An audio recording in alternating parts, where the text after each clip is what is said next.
मेरे सभी पढ़ाकू भाई बहनों का दिल से नमस्कार। मैं विष्णु दिवाकर इस वीडियो में बात करने वाला हूँ क्लास 11th की हिस्ट्री यानी कि हिंदी में इतिहास, उसका लेसन नंबर 1 लेखन कला और शहरी जीवन। आज हम इस वीडियो में बात करने वाले हैं लेसन कला और शहरी जीवन के पूरे कॉन्सेप्ट के बारे में। आखिरकार इससे कौन कौन से इंपॉर्टेंट क्वेश्चन बनेंगे और हमारे टॉपिक क्या कहते हैं। तो चलिए देरी ना करते हुए हम वीडियो को स्टार्ट कर लेते हैं। तो भैया सबसे पहले जैसे ही आप इस अध्याय को स्टार्ट करेंगे तो आपके सामने एक मोटा ताजा सा शब्द आएगा। तो मेरे भैया पढ़ाकू भाई बहन सबसे पहले देख लीजिए, ये जो मोटा ताजा सा जो शब्द है जिसका नाम है मेसोपोटामिया। तो ये जो मेसोपोटामिया शब्द है आखिरकार इसका क्या मतलब होता है, क्योंकि भाई पूरा अध्याय हमारा इसी के ऊपर चलने वाला है। तो सबसे पहले जानकारी हमारे पास ये होनी चाहिए कि भैया ये जो मेसोपोटामिया है ये शब्द है क्या। तो मैं आपको बता देता हूँ कि मेसोपोटामिया जो शब्द है ये यूनानी भाषा के दो शब्दों से मिलकर बना है। ठीक है, यूनानी भाषा के दो शब्दों से मिलकर बना है। एक आपका मेसोस जिसका मतलब होता है मध्य, और एक का मतलब एक जो दूसरा वर्ड है उसका नाम है पोटोमोस, यानी कि जिसका मतलब होता है नदियां, यानी कि नदियों के मध्य में एक उपजाऊ भूमि की ओर इंगित करता है। और वहां पर बसा हुआ एक जो क्षेत्र है उसी को क्या बोला गया है, मेसोपोटामिया। तो ये थोड़ा कॉम्प्लिकेटेड हो गया, थोड़ा सरल भाषा में समझा देता हूँ कि भैया यूनानी भाषा के दो शब्द हैं, ठीक है, एक मेसोस और एक पोटोमोस। अब इन दोनों शब्दों के अर्थ बता देता हूँ आपको कि जो आपका मेसोस है उसका मतलब होता है मध्य यानी कि बीच में, और पोटोमोस का मतलब होता है नदियां। तो नदियों के बीच में जो भी हिस्सा है, ठीक है, उसी को क्या बोला गया है, मेसोपोटामिया बोला गया है। क्लियर है। अब हम बात करते हैं कि दजला और फरात नदियों के बीच में स्थित यह प्रदेश आजकल इराक गणराज्य का हिस्सा है। किसका? इराक गणराज्य का हिस्सा माना जाता है। और शहरी जीवन की शुरुआत इसी सभ्यता में होती है। अगर आपसे प्रश्न पूछा जाएगा कि भैया शहरी जीवन की शुरुआत डैश में हुई थी, तो आप बताएंगे शहरी जीवन की शुरुआत जो है मेसोपोटामिया में हुई थी। यहाँ तक क्लियर है। अब मेसोपोटामिया जो है वो किस लिए प्रसिद्ध है? अगर आपसे ये प्रश्न पूछा जाए कि भैया मेसोपोटामिया जो है वो किस लिए प्रसिद्ध है, तो आप बताएंगे कि भैया मेसोपोटामिया की जो सभ्यता है वो अपनी संपन्नता, शहरी जीवन के लिए, विशाल और समृद्ध साहित्य थे, और गणित और खगोल विद्या के लिए भी प्रसिद्ध बोला जाता है। खगोल विद्या क्या होती है? एस्ट्रोलॉजी। आपने देखा होगा आजकल एक एप्लीकेशन आ रहा है ना, एस्ट्रोटॉक कुछ करके, कि भैया वो जवाब नहीं दे रहे हैं, शादी होगी नहीं होगी, इस प्रकार के फलाना ठिकाना आपको मैसेजेस मिलते हैं। और इसी चक्कर में क्या होता है, लोग उसे डाउनलोड करके उसका यूज करने लगते हैं। तो ऐसे ही एस्ट्रोलॉजी के लिए जो है ये प्रसिद्ध मानी जाती है। आगे चलते हैं अब जरा। एक और प्रश्न आपका जो है यहाँ से बनता है, मेसोपोटामिया की ऐतिहासिक जानकारी के प्रमुख स्रोत बताइए। मतलब क्या सोर्स हैं, किससे पता चला कि मेसोपोटामिया नाम की कोई एक जगह थी, है ना, ये सभ्यता थी, इसके बारे में जानकारी कहाँ से मिली। तो भैया आपको क्या करना है, जब भी इतिहास में किसी भी चीज की जानकारी के स्रोतों की बात की जाती है तो आप उसमें बता दीजिए भवन या इमारतें इनसे प्राप्त हुई है जानकारी, मूर्तियां मिली उससे पता चला, कब्र मिली हैं, आभूषण मिले, औजार मिले, मुद्राएं मिली हैं, मिट्टी की पट्टिकाएं भी मिली हैं, लिखित दस्तावेज भी मिले हैं।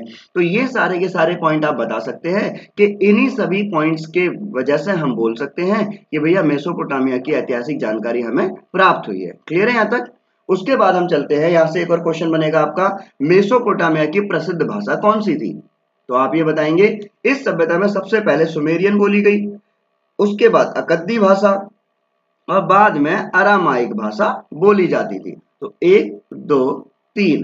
तो अगर प्रश्न आ जाए कि मेसोपोटामिया की सबसे प्रसिद्ध भाषा कौन सी थी, तो आप ये तीनों वर्ड यानी कि सुमेरियन, अकद्दी और अरामाइक, ये तीनों याद रखिएगा। ठीक है ना? आगे चले थोड़ा सा। अरे भैया चलो चलो चलो, हाँ जी। अब 1400 ईसा पूर्व से धीरे धीरे जो अरामाइक भाषा का प्रवेश हुआ, और अरामाइक भाषा जो है वो किससे मिलती थी, हिब्रू भाषा से मिलती जुलती थी। और बाद में 1000 ईसा पूर्व के बाद यह व्यापक रूप से बोली जाने लगी। अब धीरे धीरे क्या हुआ, जैसे ही 1000 वर्ष ईसा पूर्व की बात आती है तो वहां पर धीरे धीरे धीरे इसने अपने पैर पसार लिए और हर जगह पर यही भाषा बोली जाने लगी। और आज भी इराक के कुछ भागों में ये भाषा बोली जाती है। देखा भैया? उसके बाद अब यहाँ पर एक और क्वेश्चन आपका बन जाता है कि भैया मेसोपोटामिया की भौगोलिक स्थिति बताइए। भौगोलिक समझते हो ना, जियोग्राफिकल, यानी कि किस तरीके से वहां का जो एरिया था वो कैसा था। तो ये क्षेत्र आजकल किसका हिस्सा है, इराक गणराज्य का हिस्सा है। इसके शहरीकृत दक्षिणी भाग को सुमेर, अक्कद कहा जाता है, बाद में इसको बेबीलोनिया कहा जाने लगा। बहुत सरल शब्दों में आपको समझ आ जाएगा कि भैया जो मेसोपोटामिया के जो शहरीकृत दक्षिणी भाग था उस भाग को सुमेर और अक्कद कहा गया और बाद में धीरे धीरे इसी भाग को क्या बोल दिया गया, बेबीलोनिया। अब ये तो हुई भैया दक्षिणी भाग की बात। जो उत्तरी भाग था इसको क्या बोला जाने लगा कि असीरियाई लोग यहाँ पर आए। असीरियाइयों ने क्या करा, उन्होंने कब्जा कर लिया और उसके कब्जा होने के बाद इसको असीरिया का नाम दे दिया गया, यानी कि असीरिया कहा जाने लगा। अब इस सभ्यता में नगरों का निर्माण 3000 ईसा पूर्व में हुआ और यहाँ पर 3 प्रसिद्ध नगर। अब देखो नगर की बात आ जाए, अगर प्रश्न आता है आपका कि भैया इस सभ्यता के अंतर्गत जो नगर थे, है ना, कौन कौन से प्रसिद्ध नगर थे, तो आप बताएंगे भैया उरुक, उर और मारी, ये 3 इसके प्रसिद्ध नगर थे। क्लियर है। अब यहाँ पर हम बात करेंगे भैया बड़े बड़े घास के मैदान। एक क्वेश्चन ये भी है आपका, यहाँ स्टेपी घास के मैदान है, तो बड़े बड़े जो घास के मैदान थे उनको क्या नाम दिया गया है, स्टेपी नाम दिया गया है। और ये लोग जो है ना पशुपालन खेती की तुलना में आजीविका का अच्छा साधन है। सिंपल सी बात है भैया, पशुपालन जो है वो अच्छा रहेगा, खेती क्या होगा, आपने आज खेती की है उसका फल आपको कब मिलेगा भाई, 5 महीने बाद, 4 महीने बाद, 6 महीने बाद, 1 साल बाद। परंतु पशुपालन में क्या होगा कि आपको डेली बेसिस पर यहाँ पे भाई आपको दूध मिल जाएगा, है ना, और भी कोई चीजें चाहिए आपको वो मिल जाएगी। और अगर कोई मांसाहारी है तो मांस का जो है वो सेवन कर सकते हैं। तो इसीलिए बोला गया है कि पशुपालन जो है वो खेती की तुलना में आजीविका का अच्छा साधन माना जाता था। और यहाँ पर कृषि, पशुपालन, व्यापार, आजीविका के अलग अलग साधन भी बताए गए हैं। क्लियर है। अब एक और चीज कि यहाँ के जो लोग हैं वो जो औजार बनाते थे, हथियार जो बनाया करते थे, वीपन्स जो बनाया करते थे, वो कांसे का इस्तेमाल करते थे। इसका कांसे का इस्तेमाल करते थे। यहाँ के उरुक नगर में एक स्त्री का शीर्ष भी मिला है। अब इस शीर्ष को क्या बोला गया है, ये जो शीर्ष है इसको वारका शीर्ष का नाम दिया गया है। ये आपकी जो बुक खोलोगे आप, तो आपके बुक के अंदर जो है जो आपकी जितना कैपिटल की बुक है, आप उसका अगर पेज नंबर खोलोगे भैया 39, तो 39 में पिंक कलर का एक मतलब नीचे बॉक्स बनाया गया है। उस बॉक्स के अंदर एक बहुत प्यारी सी तस्वीर दिखाई गई है। तो ये वही तस्वीर है पूरे बॉक्स के अंदर यहाँ पर बनी हुई है, इसी को बोला गया वारका शीर्ष। और ये जो सफेद संगमरमर को तराश कर बनाया गया था। ठीक है, ये भी आप याद रखिएगा, एक एक नंबर के क्वेश्चन यहाँ से पूछ लिए जाते हैं। श्रम विभाजन, सामाजिक संगठन, शहरी जीवन और अर्थव्यवस्था की विशेषता थी। यहाँ पर और बताया गया भैया श्रम विभाजन बहुत बढ़िया तरीके से था, लेबर को अच्छी तरीके से बांट रखा है। सामाजिक संगठन, शहरी जीवन, अर्थव्यवस्था, सब कुछ यहाँ पर बिल्कुल ओके है। खाद्य संसाधन तो समृद्ध थे, परंतु खनिज संसाधनों का अभाव था। यानी कि खाने पीने की तो पूर्ति सारी थी, पर भैया खनिज संसाधन यहाँ पर कम थे। अब ये जो खनिज संसाधन थे, ये लोग क्या करते थे, अगर भाई कोई चीज कमी होगी तो हम कहीं ना कहीं से तो अरेंज करेंगे ना, तो वो तुर्की, ईरान और खाड़ी के पार जो देश हैं उनसे मंगाया जाता था। यानी कि खाने पीने में तो समृद्ध था, पर खनिज संसाधनों की बात आते ही ये बिल्कुल चूरन बन जाते थे, यानी कि इनके पास कुछ था ही नहीं। तो भैया इनको क्या करना पड़ता था, ये लोग बोलते थे भैया तुर्की से, ईरान से और खाड़ी के जितने भी पार देश हैं वहां से ये सामान मंगाया करते थे।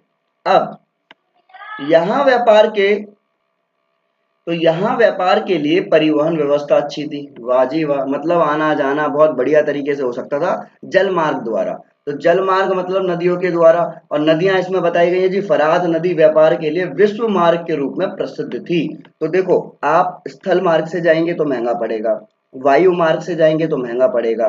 तो परिवहन की सबसे अच्छी व्यवस्था जो कहाँ से होती है, वो होती है जल मार्ग से।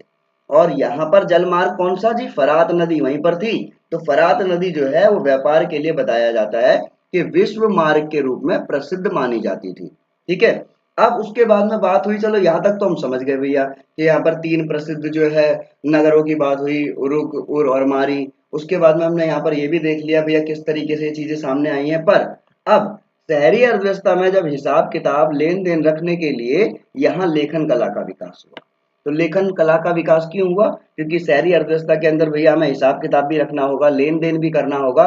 तो इन सब चीजों के लिए हमारे को किसका विकास करना पड़ा, लेखन कला का। ठीक है। उसके बाद अब भैया आती है यहाँ पर आपके नेक्स्ट टॉपिक की बारी, इसको समझ लीजिए अच्छे से, मेसोपोटामिया की कृषि और जलवायु। तो भैया ये जो आपके दजला और फरात नाम की जो नदियां हैं ना, उत्तरी पहाड़ों से निकलकर अपने साथ उपजाऊ बारीक मिट्टी लाती रही। अब धीरे धीरे क्या हुआ कि जो दजला और फरात नाम की जो नदियां थी, इन्होंने क्या करा, ये उत्तरी पहाड़ियों से निकलकर अपने साथ में धीरे धीरे क्या ले आती थी, ये मिट्टी ले आती थी। और जब इन नदियों में बाढ़ आती है अथवा जब इनके पानी को सिंचाई के लिए खेतों में ले जाया जाता है तो यह उपजाऊ मिट्टी वहां जमा हो जाती है, क्योंकि भैया पानी के साथ आ गई, अब वहां पे जमा हो गई। यहाँ का रेगिस्तानी भाग जो दक्षिण में स्थित है, यहाँ भी कृषि की जाती है। और फरात नदी जब इन रेगिस्तानों में पहुंचती है तो छोटे छोटे कई धाराओं में बटकर नहरों जैसे सिंचाई का कार्य करती है। तो होता क्या है कि वो पूरी नदी है, फिर धीरे धीरे धीरे नहर बन जाएंगी और वो अलग अलग जगहों से निकलकर जो है वो सिंचाई का कार्य करेगी। और यहाँ पर गेहूं, जौ, मटर, मसूर, इन सब चीजों की खेती की जाती थी। तो क्लियर है यहाँ पर। आगे चलते हैं जरा। देखो ज्यादा आपका डिफिकल्ट नहीं है लेसन, आराम से समझ में आ जाएगा। उसके बाद बताया गया भैया कि दक्षिणी मेसोपोटामिया की जो खेती है सबसे ज्यादा उपज देने वाली हुआ करती थी। और हालांकि वहां फसल उपजाने के लिए आवश्यक वर्षा की कुछ कमी रहती थी, पर फिर भी तो दक्षिणी मेसोपोटामिया की जो खेती है वो बहुत ज्यादा ज्यादा उपज देने वाली हुआ करती थी। ठीक है। अब स्टेपी क्षेत्र का प्रमुख कार्य पशुपालन था। जो भी स्टेपी, क्योंकि घास के मैदान है बड़े बड़े, तो सिंपल सी बात है भैया उनको चारा मिल जाएगा। यहाँ खेती के अलावा भेड़ बकरियां स्टेपी घास के मैदानों और पूर्ववर्ती मैदानों और पहाड़ों के ढालों पर पाली जाती थी, क्योंकि उनको खाने पीने की सारी सुविधाएं वहां पर मिल जाती थी। क्लियर है यहाँ तक। उसके बाद हम थोड़ा सा और आगे चलते हैं तो भैया हमारे सामने एक और टॉपिक आता है कि मेसोपोटामिया के प्राचीनतम नगर कौन कौन से नगर थे। तो इस सभ्यता में नगरों का निर्माण 3000 ईसा पूर्व में हुआ और उरुक, उर और मारी नाम के इसके प्रसिद्ध नगर थे। अब ये जो उरुक, उर और मारी जो इसके प्रसिद्ध नगर थे, इनके बारे में थोड़ा सा जान लेते हैं। क्यों जी भैया। तो देखो उर नगर में, यहाँ पर जो उर नगर में नगर नियोजन पद्धति का अभाव था। गलियां टेढ़ी मेढ़ी और संकरी, संकरी का मतलब होता है बहुत ज्यादा पतली छोटी सी गलियां थी। जल निकास प्रणाली अच्छी नहीं थी भैया, पानी सही से नहीं निकल पा रहा था। और उर्ववासी घर बनाते समय शकुन और अपशकुन पर भी विचार करते थे। अब ये लाइन आप एज इट इज याद रख लेना कि भैया जो उर नगर में क्या होता था कि नगर नियोजन पद्धति का अभाव था, गलियां टेढ़ी मेढ़ी थी, बहुत पतली थी, जल निकास के लिए अच्छी व्यवस्था थी नहीं, और घर बनाते समय ये हमेशा शकुन और अपशकुन पर भी विचार किया करते थे। ठीक है। उसके बाद 2000 ईसा पूर्व के बाद में फरात नदी की उर्व धारा पर मारी नगर शाही राजधानी के रूप में फला फूला। कौन सा नगर? मारी। इससे पहले हमने अभी क्या पढ़ा था? उर नगर। तो अब हम पढ़ेंगे मारी नगर के बारे में। यह अत्यंत महत्वपूर्ण व्यापारिक स्थल था। इसके कारण यह बहुत समृद्ध और खुशहाल था। यहाँ जिमरीलियम का राजमहल मिला है और एक मंदिर भी मिला है। वाह जी वाह। तो जिमरीलियम का राजमहल कहाँ पर मिला है और एक जो मंदिर है, ये सब चीजें आपको यहाँ पर अच्छे से पढ़ लेनी है। क्लियर है यहाँ तक। तो मेरे हिसाब से तो यहाँ पर भैया कोई भी आपको मतलब उलझन वाली बात होगी नहीं। उसके बाद चलते हैं लेखन कला की तरफ। तो मेसोपोटामिया में जो पट्टिकाएं पाई गई हैं वे लगभग 3200 ईसा पूर्व की हैं और इन पर सरकंडे की तीखी नोक से कीलाकार लिपि द्वारा लिखा जाता था। इन पट्टियों को धूप में सुखा लिया जाता था, है ना। तो आखिरकार अब ये जो सरकंडे है इसका मतलब क्या है, तो यह कीलाकार इसका मतलब क्या है, पट्टिकाओं पे जो लिखा जाता था, ये सब चीजें मतलब क्या है ये तो मैं समझा देता हूँ भैया आपको। देखो मेसोपोटामिया में जो पहली पट्टिकाएं पाई गई हैं वो 3200 ईसा पूर्व में थी और इन पर जो है सरकंडे की तीखी नोक से, अब सरकंडा क्या है अभी हम उसके बारे में पढ़ेंगे, उस पर लिखा जाता था और उसके बाद में जो भी चीज लिखी गई है उसको धूप से सुखा दिया जाता था, क्योंकि परिवर्तन करोगे तो वो टूट जाएगा, है ना। इसकी विशेषता, ध्वनि के लिए कीलाक्षर कीलाकार चिन्ह का प्रयोग किया जाता था। वह एक अकेला व्यंजन या स्वर नहीं होता, अलग अलग ध्वनियों के लिए अलग अलग चिन्ह होते थे, जिसके कारण लिपिक को सैकड़ों चिन्ह सीखने पड़ते थे। जो भी लिखने वाला है लिपिक, उसको सैकड़ों चिन्ह जो है सीखने पड़ते थे अगर वो कुछ ऐसा लिखेगा तो। सूखने से पहले इन्हें गीली पट्टी पर लिखना होता था, क्योंकि भैया अगर गीली पे लिख पाएंगे तभी लिख पाएंगे, सूखने के बाद में तो इस पर कुछ काम हो ही नहीं पाएगा।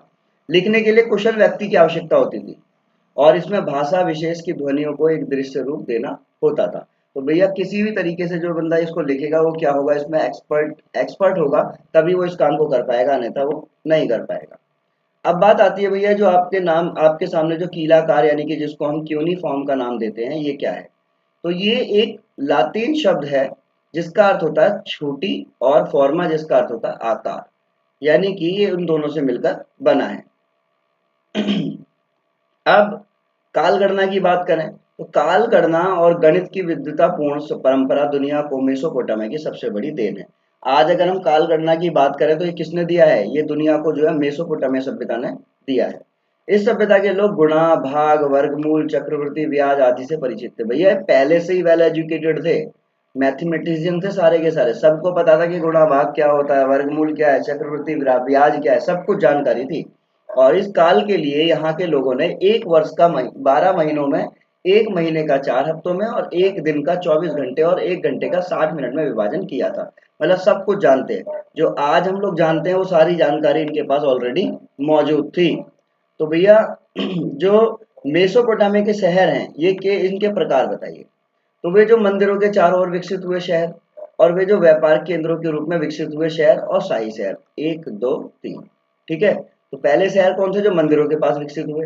दूसरे कौन से? जो व्यापार केंद्र के पास। और तीसरे कौन से? जो शाही शहर के पास में। ठीक है, तो कोई इशू यहाँ पर?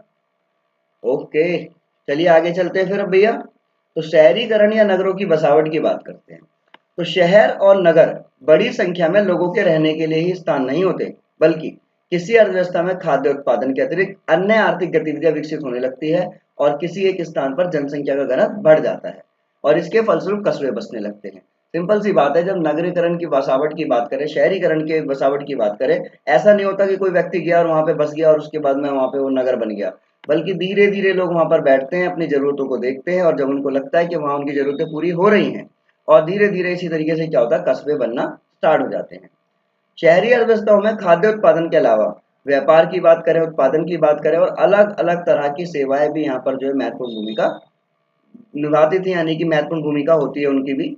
नगर के लोग आत्मनिर्भर नहीं रहते और उन्हें नगर या गांव के अन्य लोगों द्वारा उत्पन्न वस्तुएं दी जाने वाली सेवाओं के लिए उन पर निर्भर आश्रित होना पड़ता था। सिंपल सी बात है, आज हम घर पे बैठे हैं, अभी हमारे को अपना मोबाइल ठीक कराना है तो मोबाइल वाले के पास जाएंगे, हमें अपना जो है टीवी ठीक कराना है तो टीवी वाले के पास जाएंगे, हमें अगर कोई जो है घर के लिए काम यानी कि सामान चाहिए तो हम किसी दुकान वाले के पास जाएंगे। तो ऐसे ही यहाँ पर क्या होता था कि लोगों को जो है एक दूसरे की सेवाओं को लेना पड़ता था, उनमें आपस में लेन-देन होता रहता था और इस प्रकार हम देखते हैं कि शहरी क्रियाकलाप से गाँव लोग जुड़े रहते थे। यानी कि वो धीरे-धीरे क्या होता था, जब उनसे इनका काम चल रहा है और इनसे उनका काम चल रहा है तो वो जुड़ेंगे ही जुड़ेंगे ना। अब बात करते हैं भैया शहरी जीवन की विशेषता बताइए। तो शहरी जीवन में श्रम विभाजन होता था, यानी कि जो है वर्ग कैटेगरी को बाँटा जाता था काम के आधार पर। विभिन्न कार्य से जुड़े लोग आपस में लेन-देन के माध्यम से जुड़े रहते थे। भाई सब सिंपल सी बात है, आपका किसी के साथ में अगर लेन-देन है तो क्या है? वो बस यही है भैया, लेन-देन है इसलिए रिश्ता है, वरना कोई रिश्ता नहीं होता। शहरी विनिर्माताओं के लिए ईंधन, धातु, विभिन्न प्रकार के अलग-अलग पत्थर, लकड़ी और ऐसी बहुत सारी ज़रूरी चीज़ें अलग-अलग जगहों से आती थी। यानी कि क्या करते थे? इम्पोर्ट करते थे, ठीक है ना? बहुत सारी चीज़ें मँगाया करते थे। अब इसमें एक और आप यहाँ पर देखेंगे भाई, मेसोपोटामिया के शहरों में माल की आवाजाही, तो जो भी सामान है, जो भी है उसकी भाई आवाजाही। तो मेसोपोटामिया के खाद्य संसाधन चाहे कितने भी अच्छे रहे हों, उनके यहाँ पर भैया खनिज तो थे ही नहीं। हमने स्टार्टिंग में पढ़ा था ना कि खनिज संसाधन तो थे ही नहीं। तो दक्षिण के अधिकांश भागों में औजार, मोहरे, मुद्रा, आभूषण बनाने के लिए पत्थरों की कमी थी। तो ये सब चीजें वो कहाँ से मंगाते थे? दूसरे देशों से मंगाया करते थे। इराकी खजूर और पोपालार के पेड़ों की लकड़ी, गाड़ियों के पहिए, नावें बनाने के लिए कोई खास अच्छी यहाँ पर चीजें नहीं थी। औजार, पत्र और गहने बनाने के लिए कोई धातु वहां पर उपलब्ध नहीं थी। वाह जी वाह। मेसोपोटामिया लोग सभ्यता लकड़ी, तांबा, रागा, चांदी, सोना, सीपी ऐसे प्रकार के पत्थरों को तुर्की और ईरान और खाड़ी के पार के देशों से मंगाया करते थे और वे अपना कपड़ा और कृषि अन्य उत्पादन काफी मात्रा में उन्हें निर्यात करते थे। जो हमारा भारत है, या फिर सॉरी हमारा भारत की बात करूँ, ये जो लोग हैं क्या करते थे भैया, इनके पास में क्या होता था? कपड़ा होता था, कृषि का सामान होता था, बहुत सारे उत्पादन वाले सामान होते थे, तो ये दे देते थे उनको, निर्यात कर देते थे और उनसे क्या कर लेते थे? उनसे आयात कर लेते थे, है ना? तो बराबर भैया, आपने किया निर्यात, हमने किया आयात। क्लियर है? उसके बाद में आता है आपका यहाँ पर पॉइंट परिवहन। तो भैया परिवहन की बात करें तो परिवहन का सबसे अच्छा सस्ता साधन जलमार्ग था। ये मैं आपको ऑलरेडी बता चुका हूँ। मेसोपोटामियाई शहरों के लिए जलमार्ग सबसे प्रमुख साधन होने का कारण था। तो क्या था कि मेसोपोटामिया जो है शहरों के लिए जलमार्ग का सबसे प्रमुख साधन होने का कारण था। क्लियर है यहाँ तक? उसके बाद हम चलते हैं भैया मेसोपोटामिया के मंदिरों की तरफ। वाह भाई वाह। तो मेसोपोटामिया के मंदिर की बात करें तो यहाँ पर मंदिर साधारण घरों की तरह थे। अंतर केवल मंदिर की बाहरी दीवारों के कारण था, जो कुछ खास अंतराल के भीतर और बाहर की ओर मुड़ी होती थी। उर यानी कि चंद्र और नाना यानी कि प्रेम और युद्ध की देवी, यहाँ के प्रमुख देवी देवता माने जाते थे, यानी कि उर को पूजा जाता था और इन्नाना को पूजा जाता था।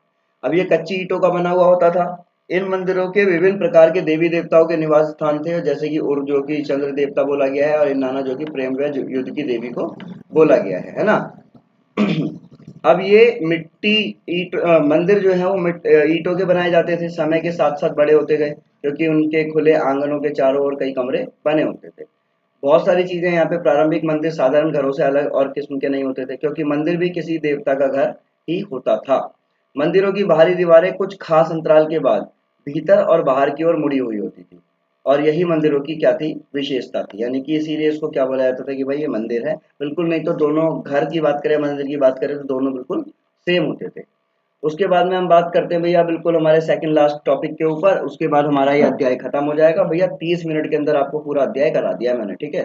चलो अभी तो बचे हैं हमारे पास 10 मिनट। देवता पूजा। देवता पूजा का केंद्र बिंदु होता था। लोग देवी देवताओं के लिए अन्न दही मछली यहाँ पर ये सब चीजें लाया करते थे। वाह भाई वाह। आराध्य देव सैद्धांतिक रूप से खेतों मत्स्य क्षेत्रों और स्थानीय लोगों के पशुधन का स्वामी माना जाता था। समय आने पर उपज को उत्पादित वस्तुओं में बदलने की प्रक्रिया, जैसे कि तेल निकालना, अनाज पीसना और काटना, ऊनी ऊनी कपड़ों को बुनना, मंदिरों के पास ही की जाती थी ये सारी की सारी चीजें, है ना। अब बात आती है मेसोपोटामिया के शासक की। तो भैया ये जो मेसोपोटामिया जगह थी, इस समय का यह विभाजन सिकंदर के उत्तराधिकारी द्वारा अपनाया गया। वहां से ये रोम तथा इस्लाम की दुनिया में तथा बाद में मध्ययुगीन यूरोप में पहुंच गया। तो यहाँ के अगर हम शासक की बात करें तो धीरे धीरे ये सब चीजें उत्तराधिकारी की एक उत्तराधिकारी जो थे वो एक जगह से दूसरी जगह और दूसरी जगह से तीसरी जगह पर पहुंच गए। अब गिलगेमिश जो है वो उरुक नगर का शासक था। महान योद्धा माना जाता है जिसने दूर दूर तक के प्रदेशों को अपने अधीन कर लिया था। तो भैया अपने आप में ये बढ़िया बंदा था, चमत्कारी था, हाथ में ताकत थी बढ़िया बंदे के। आगे तो असीरियाई शासक असुर बनीपाल ने बेबीलोनिया से कई मिट्टी की पट्टिकाएं मंगवाकर जो है निन्वे में एक पुस्तकालय स्थापित किया था, वहां पर रखवा दी थी। नेबो पोलासर ने 625 ईसा पूर्व में बेबीलोनिया को असीरियाई आधिपत्य से मुक्त कराया था, और उसके बाद में 331 ईसा पूर्व में सिकंदर से पराजित होने तक बेबीलोन दुनिया का एक प्रमुख नगर बना रहा। और नेबोनिडस स्वतंत्र बेबीलोनी का अंतिम शासक था। यानी कि बेबीलोन जो था इसका जो अंतिम शासक था वो कौन था, नेबोनिडस। तो कहने का अर्थ ये है कि भैया ये आपका अध्याय पूरा खत्म कर दिया गया है। और अगर इससे रिलेटेड आपके अभी कोई क्वेरी है, कोई प्रश्न है, तो आप मुझे कमेंट सेक्शन में जरूर बताइएगा। आगे की जानकारी के लिए बने रहिए हमारे साथ। जब तक के लिए नमस्कार।